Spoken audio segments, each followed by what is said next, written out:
सभी सुंदर साथ को कोटान कोट प्रेम प्रणाम। सुंदर साथ जी, पिछली वीडियो में हमने श्री सनंद ग्रंथ के प्रकरण 38 की 33 तक की चौपाई का पाठ किया। आज हम आगे की चौपाइयों का पाठ करेंगे। सुंदर साथ जी, अगर आपको यह वीडियो अच्छा लगे तो प्लीज़ लाइक करें और जो भी सुंदर साथ आपके साथ जुड़े हुए हों उन सबको भी यह वीडियो अवश्य शेयर करें। सुंदर साथ जी, जिन्होंने अब तक हमारे इस चैनल को सब्सक्राइब नहीं किया वे प्लीज़ इस चैनल को सब्सक्राइब कर दें ताकि आने वाले नए वीडियो का नोटिफिकेशन आपको तुरंत मिल जाए। तो पीछा फेरे हुक्म जो कोई दूसरा होए, हुक्म सबो समझावही हुक्मे न समझे कोई। परमात्मा के आदेश के अतिरिक्त किसी अन्य का सामर्थ्य होता तभी आदेश का उल्लंघन होता। यही आदेश ही सभी का मार्गदर्शन करता है, किंतु इसके सामर्थ्य को कोई समझ नहीं पाता। यह भी इसी का प्रताप है। नूरी फिरसता हुक्मे ले डार्या उलटाए, ये मोमिनो खातर हुक्म कई विध खेल बनाए। परमात्मा के आदेश ने ही नूरी फिरस्ता को अखंड भूमिका से दूर हटाकर नश्वर जगत में भेज दिया। इस प्रकार यह आदेश ब्रह्म आत्माओं के लिए ही ऐसे अनेक खेल बनाता है। पाँव न उठे हुक्म बिना, मुख न निकसे दम, दिल चितवन भी ना करे फिरस्ता बिना हुक्म। परमात्मा के आदेश के बिना अजाजिल फरिश्ता अपना पाँव भी उठा नहीं सकता, मुख से श्वास तक नहीं निकाल सकता तथा चित्त से चिंतन भी नहीं कर सकता। तले खड़ा हुक्म के नाम जो नूरी जिन्न, मायने जाहिर ना किए हुक्मे एते दिन। यह नूरी फरिश्ता अजाजिल परमात्मा के आदेश के अधीन ही खड़ा है।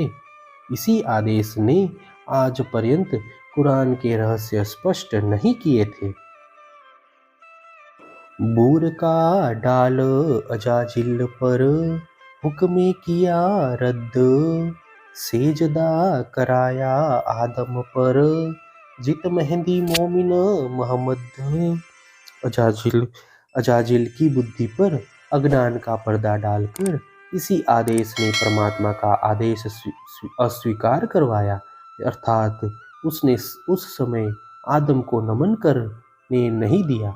पुनः इसी आदेश ने अजाजिल को अंतिम समय में धर्मगुरु श्री देवचंद्र जी तथा ब्रह्म आत्माओं के द्वारा धारण किए हुए मानव तनों पर नमन करवाया।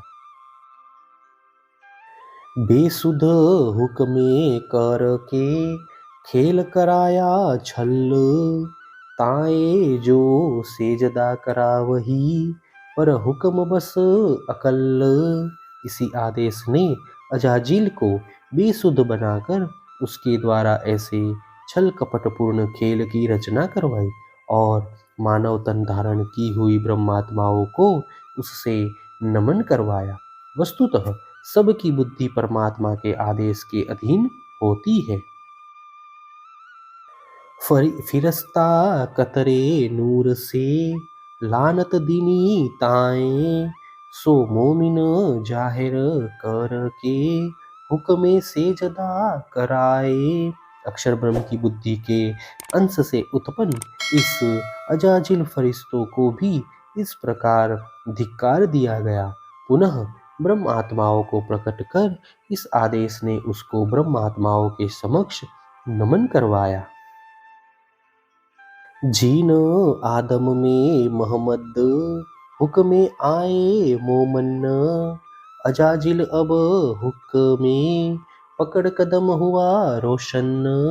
परमात्मा के आदेश से सतगुरु श्री देवचंद्र जी महाराज अंतिम मोहम्मद तथा ब्रह्म आत्माओं ने जिस मानव तन को धारण किया उन्हीं के चरण पकड़वाकर इस आदेश ने अजाजिल के हृदय को प्रकाशित किया, अर्थात उसे दोष मुक्त किया।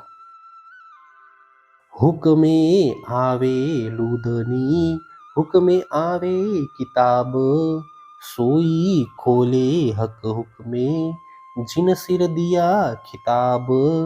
इसी आदेश के प्रताप से ही सदगुरु श्री देवचंद्र जी के द्वारा यह तारतम्य ज्ञान अवतरित हुआ है और इसी आदेश के द्वारा ही कुरान भी संसार में आया। अब इसी आदेश के प्रताप से इमाम महदी तारतम्य ज्ञान द्वारा इसके रहस्य को स्पष्ट करेंगे। उनको ही विद्याभिनंदन बुद्ध जी की उपाधि प्राप्त हुई है। नफा नुकसान सब हुक्मे, हुक्मे भिस्त दोजक, झूठा साच करे हुक्मे, हुक्म करे सबो हक। लाभ हानि सभी परमात्मा के आदेश के अधीन है।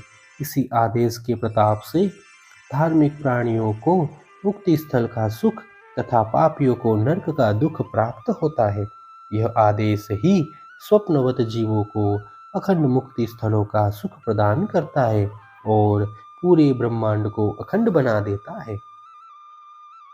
हुक्मे मोमिनो वास्ते, कई चीजें करी पैदाए, अरस अरवाहे पहचान, कई विध हुक्म कराए।